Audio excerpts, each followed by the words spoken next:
Now, rescue workers have just concluded their work at Bonje area in Mombasa County, where TSS Express bus rolled into a ditch, killing 3 people. 24 people were injured in the crash, which happened when the driver lost control of the bus. Now, traffic police and NTSA officials have asked drivers to be careful while driving, especially around the black spot areas. The accident caused heavy traffic snarl-up coming in and out of Mombasa town.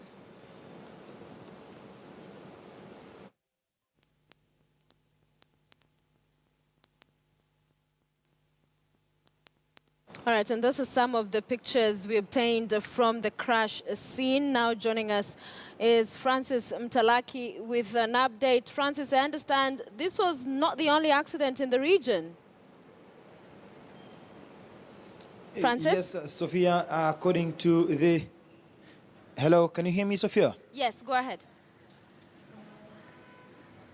Yes, as I was saying that this was not only the only accident, and we are told that from the Bonje accident is that at least 3 people have lost their lives and 24 others have been injured and rushed to Coast General Hospital, as well as 5 others who managed to move out of the TSS Express bus with no injuries. But according to the OCPD, who is coming from Rabai area, which surrounds the place where the accident happened at Bonje, it says that the cause of the accident is that it seems the driver lost the control of the bus, and it plunged into a valley which is across the road, and it is one of the black spots that has been marked by the NTSA officials, and the NTSA officials are now saying that cautioning all the drivers, not only the PSV vehicles, saying that during this Christmas period that there is need for them to be very careful in terms of how they are driving and in terms of the buses that really travel at night. But one issue that came up is that how the TSS Express bus could only use one driver in terms of making sure that the passengers arrive from Mombasa to Nairobi, and contrary to the law that demands that all night buses should have 2 drivers, and that is one critical thing that the NTSA officials together with the traffic boss are complaining. Sophia. All right, thank you very much, Francis Mtalaki, live for us from Mazeras. We now want to play that clip for you from the accident that we've just talked about there with Francis Mtalaki. 2 accidents actually were reported. He was just telling us about that. But in the Mazeras one, where the bus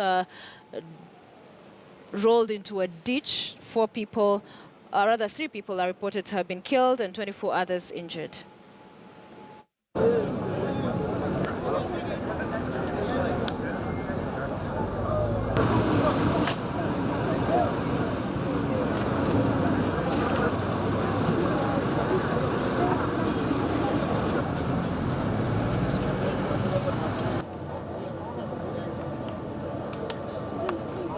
Ilitoka Nairobi mwendo wa saa 2:30 ya usiku. Ilipofika hapa Bonje, vile imesemekana ya kuwa driver alikosa kudhibiti na akakosa mwelekeo, akaingia katika hii mtaro. Tumetoa maiti 3 na majeruhi 24, na kuna watu kama 5 ambaye hawakupata jeraha hata kidogo.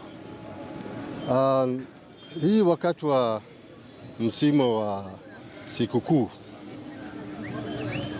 magari kutoka pande za bara zimekuwa nyingi zikija upande huu wa pwani kwa sababu ya sikukuu, na sisi tukiwa serikali, polisi tukishirikiana na NTSA, tukishirikiana na polisi, tuko kwa barabara masaa 24 kuangalia usalama ya wananchi katika barabara zetu.